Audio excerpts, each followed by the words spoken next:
Merhaba arkadaşlar, umarım keyifler yerindedir. Bu videoda Hasan Dağ'da ikinci günkü uçuşta yaptığım inişte kanada verdiğim hasarın sebebini ve işte öncesinde olan olayları bir incelemek istiyorum. O yüzden bu videoyu çekiyorum. Şimdi şöyle sizinle ekranı paylaşayım. Bu arada arkadaşlar, kanalı yeni keşfedenler için ben yelken kanat pilotuyum. 2005 yılından beri bu sporu yapıyorum. Dağdan tepeden böyle kendimiz uçuş yapabiliyoruz. Kendi yelken kanadım var ve bununla işte gidip uçuşa uygun yerlerden uçuş yapıyorum. Diğer aktivitelerimi, uçuşlarımı görmek için kanaldaki videoları inceleyebilirsiniz. Şimdi bu uçuşta ne oldu, ne bitti ve neden böyle bir sonuca ulaştık? İnişte alt trapez kırıldı ve ben bir süre alt trapezi tamir ettirene kadar uçamadım. Şimdi bunu bir incelemek istiyorum beraber. Şimdi oynatalım videoyu. Burada gördüğünüz gibi aslında çok iniş alanı olmayan bir bölgede ben termal hava akımlarını kullanarak irtifa kazanmaya çalışıyorum. Aslında inişe çok yakın bir yani seviye olarak inişe çok gitmem gereken bir irtifadayım ama ben yine de zorluyorum. Şimdi burada kendimi eleştirdiğim bir nokta, hani bu kadar alçak irtifada bu kadar bence zorlamaya gerek yok. İniş alanına gittikçe uzaklaşmışım ve aşağıda ineceğim herhangi bir yer yok şu an bulunduğum bölgede. Ve aslında çok da alçak irtifadayım. Yani bu kadar alçak irtifada yani yelken kanatta bir termikte tutunmak çok kolay değil. O yüzden birincisi, böyle bir bölgede kendimi zorlayarak aslında iniş öncesinde kendimi biraz strese soktuğumu kabul ediyorum. Bence birinci değerlendirmemiz gereken şey bu. Şimdi devam etsin uçuş. Biraz daha ilerliyorum. Şimdi inişe yakın bir bölgeye geldim artık. Şimdi burada yelken kanadı iniş konfigürasyonunu alıyorum. Buradan itibaren sorun yok. Şimdi size haritayı göstereyim. Şu an bulunduğum bölge yaklaşık olarak burası neymiş? Yerden deniz seviyesinden 1450 metre irtifadayım. İniş yerimizde zaten 1260 metre, yani yaklaşık 200 metre irtifamız var. Yelken kanatla iniş planlamak için 200 metre irtifa gayet yeterli, uygun bir irtifadır. Dolayısıyla bence burada doğru bir hareket yapıp artık yelken kanadı iniş moduna getirmişim. İniş alanı, şimdi benim normalde planladığım iniş alanı şu bölgedeydi. Şu T şeklindeki yol ayrımının hemen karşısına inmeyi planlıyordum. Daha bir gün öncesinde bu araziye gelip burayı incelemiştim ve ona karar vermiştim. Şuradan haritadan da göreceğimiz gibi ben şu bölgeye aslında inmeyi planlamıştım. Ve benim şu anda bulunduğum nokta burası. Yerden de yaklaşık 90 metre irtifadayım. 90 metre irtifa inişinizi planlamak ve son ayarlamaları yapmak için aslında uygun bir yükseklik. Şimdi bu şekilde yaklaşıyorum. Rüzgar yönü yoldan itibaren geliyor. Dolayısıyla bu şekilde biraz daha süzüleceğim, ilerleyeceğim. Şimdi burada bir hareket yapıyorum. Kanadın harnese bağlandığım mekanizmayı kaydırarak daha vücudumu dik konuma getiriyorum. Bunu bu videoda da bahsetmiştim. Orijinal videoyu izlemek isterseniz açıklamada linkini bulacaksınız. Bu şekilde vücudumu dikleştirdiğim zaman yelken kanadın aerodinamik yapısını biraz daha bozarak sürtünme yapmış oluyorum. Bu sayede kanadın süzülme performansını azaltmış oluyorum. Yani inişe geldiğimizde daha fazla süzülmesini değil, bir an önce yere inmesini isteriz yelken kanadı. O yüzden böyle vücudumu dik hale getirerek sürtünmeyi arttırmaya çalışıyorum. Şimdi burada artık son yaklaşmaya dönmek üzereyim. Sağa doğru dönüyorum. Rüzgar yönünün karşıdan geldiğini tahmin etmiştim. Aslında bu doğru bir tahmin. Şimdi bu şekilde inişi devam ediyorum. Şimdi az önce size haritada bahsettiğim gibi bu T şeklinde yolun aslında şu karşısına, buraya bir yere inmeyi ben normalde planlamıştım. Önceki gün burayı gezip dolaşırken de bu bölgenin uygun olduğuna, iniş yapmaya uygun olduğuna karar vermiştim. Şu anda bu noktadayım ve sağa doğru dönüyorum. Ve aslında benim inmeyi planladığım bölge burası olmasına rağmen ben bu bölgede hala yerden en azından 25 metrelerdeyim, 20 metrelerdeyim.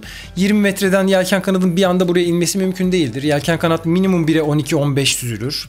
Benim kanat gibi yarışma seviyesi bir kanat mutlaka ileri süzülecektir. Şimdi ben buraya inemeyeceğimi anladım ve ileride de bazı engeller gördüm. Dolayısıyla aslında çok da doğru olmayan bir kararla kanadı hızlandırıp yere bir an önce yaklaşmak istedim. Şimdi burada trapezi çekerek kanadı hızlandırıyorum. Hızı görebiliyorsunuz aslında. İyice hızlanarak geliyor kanat. Şimdi burada bu da bir diğer hata. Şimdi yelken kanatta normalde belli bir sabit hızla gelmeniz önerilir. Bu yelken kanadının kullanım kılavuzunda da bu şekilde tarif ediliyor. Hızınızı değiştirmeyin. Hiçbir şeyinizi değiştirmeyin. İşte 40 kilometre, 45 kilometre, 50 kilometre duruma şartlara göre bir hızı tutturun ve sabit bir hızla gelip kanadınızı stabil bir şekilde yere yaklaştırın denir.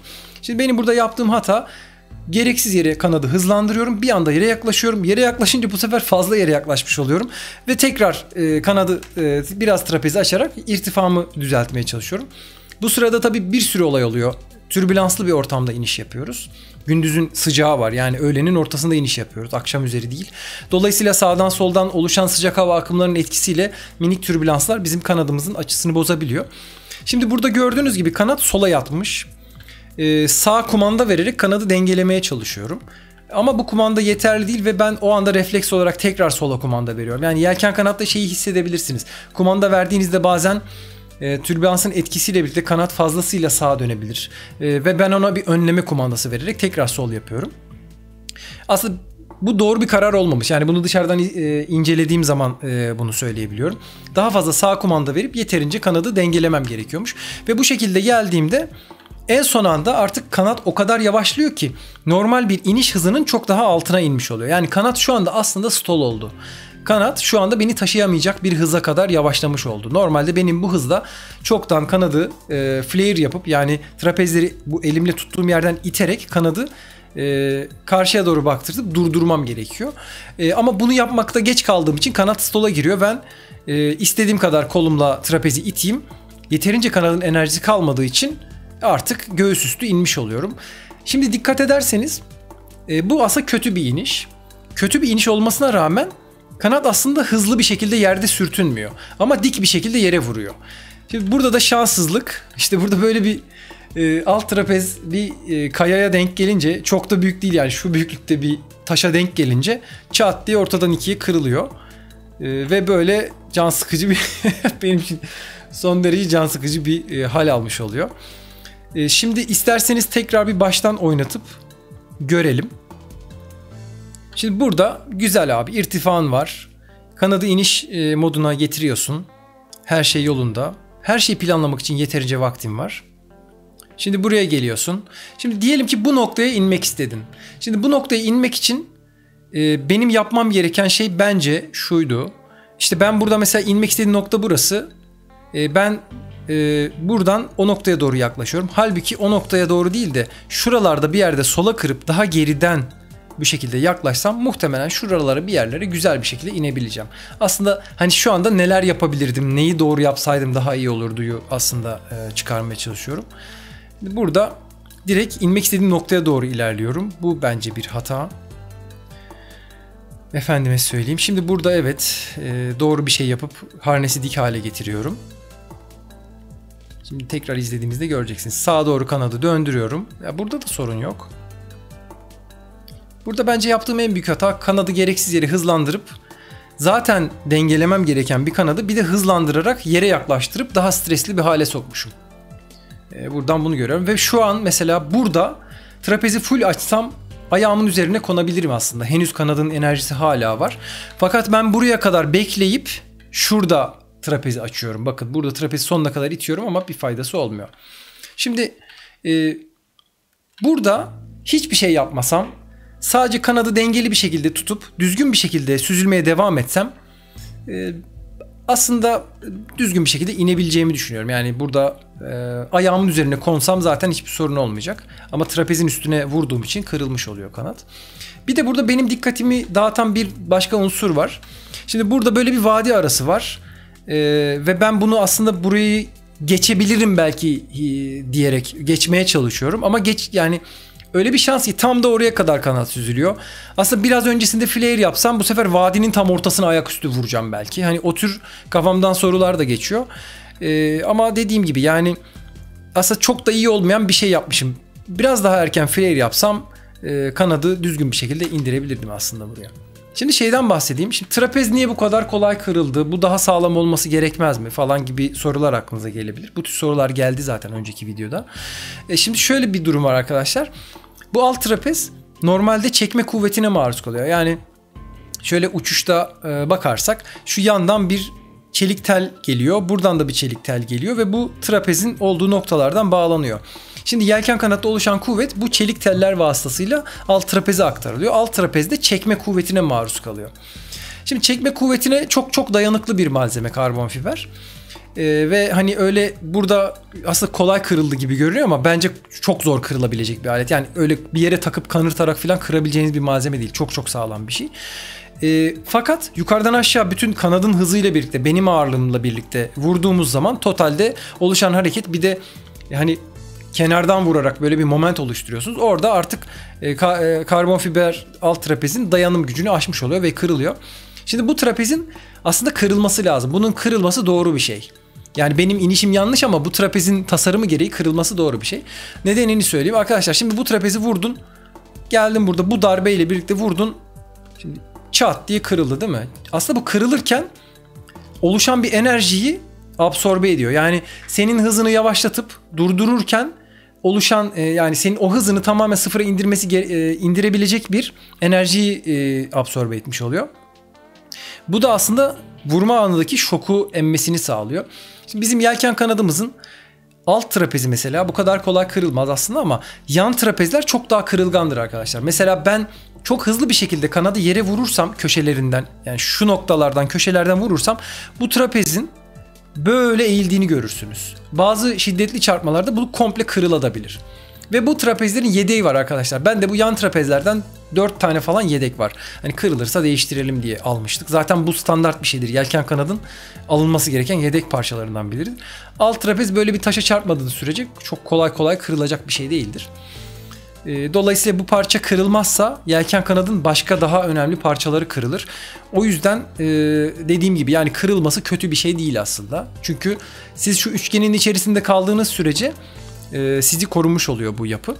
Bir diğer mesele de mesela şey var. İşte o taşa sen kolunu da çarpabilirdin diyen arkadaşlar oldu. Arkadaşlar şu üçgenin içerisindeyken dirseğinizi yere değdirmeniz imkansız. Yani bu öyle tasarlanmış bir yapı ki, bu hayat üçgeni deniyor buraya.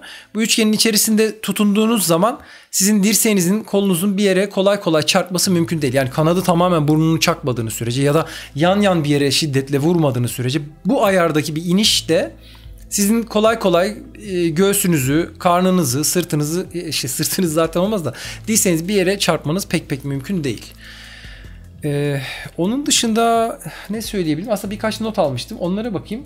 Dediğim gibi bir strese gereksiz girmişim. İniş öncesinde dikkatimi dağıtacak şekilde. Planlamayı doğru yapmadığımı düşünüyorum. Düşündüğümden daha ileri gidince kanadı gereksiz hızlandırmışım. Zamanda flare yapmadım. Kanadı stola soktum. Bunu da söyledim. İniş yönünde arazi eğimliydi ve bunu önceden incelerken dikkat etmedim. Evet, şimdi buna gelelim. Şimdi bu noktadaki arazi bizim bir önceki uçuşta rüzgar hep bu yönde geliyordu arkadaşlar. Yani kuzey istikametinden geliyordu ve ben iniş alanını incelerken dedim ki okey, bu yönde biz buraya ineriz. Çünkü buraya bakarsanız arazi şu yönde çok eğimli değil. Fakat bu yol istikametinde şöyle biraz daha ileri gidersek, şimdi burada çok belli olmuyor fakat hafif bir eğim var arkadaşlar. Şimdi benim yelken kanadım yarışma seviyesi. Bu kanat 1'e 20 civarında süzülebilecek bir kanat. 1'e 20 çok az bir eğim arkadaşlar. Birazcık da arazide eğim olursa bu eğim o kadar hani size hani küçücük bir eğim aslında o kadar o süzülmeyi uzatıyor ki siz iniş yapmakta çok zorlanabiliyorsunuz. Şimdi ben bunu iniş alanını önceki bir gün incelerken dikkat etmemişim. Bu benim hatalarımdan birisi. Bir diğer unsur da aslında benim fren paraşütüm var. Eğimli arazilerde de benim inmemi kolaylaştıracak bir paraşüt. Minicik, şu arka tarafta küçücük bir paraşüt. Bununla ilgili kanalda birkaç tane video var. Fren paraşütüyle nasıl iniş yaptığımı gösteren. Onlara bakabilirsiniz. Hatta köşeye de görüntüsünü, linkini koyarım. Aslında fren paraşütü açsam burada çok daha yakına, çok daha kolay inebilirim.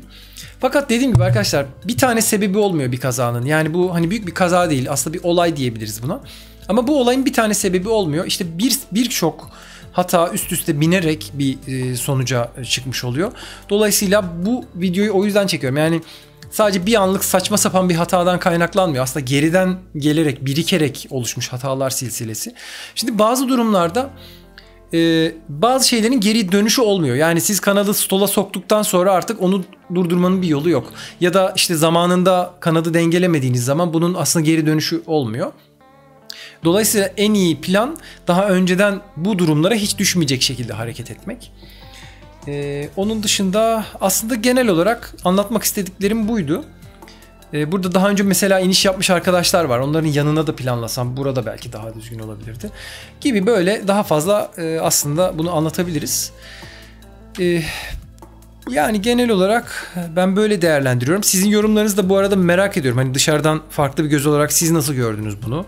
Ya size mesela bu çok tehlikeli bir spor gibi mi görünüyor? Ya da yani ulan bu beceremedi ben yaparım daha iyi falan gibi mi düşünüyorsunuz? Bunları da benimle paylaşırsanız çok sevinirim. Bu arada kanalda böyle başka inceleme videoları da çekmeyi düşünüyorum. Hoşunuza giderse beğenip yorum yaparsanız çok sevinirim. Yani şimdilik bu kadar. Kendinize iyi bakın efendim. Görüşmek üzere. Hoşça kalın.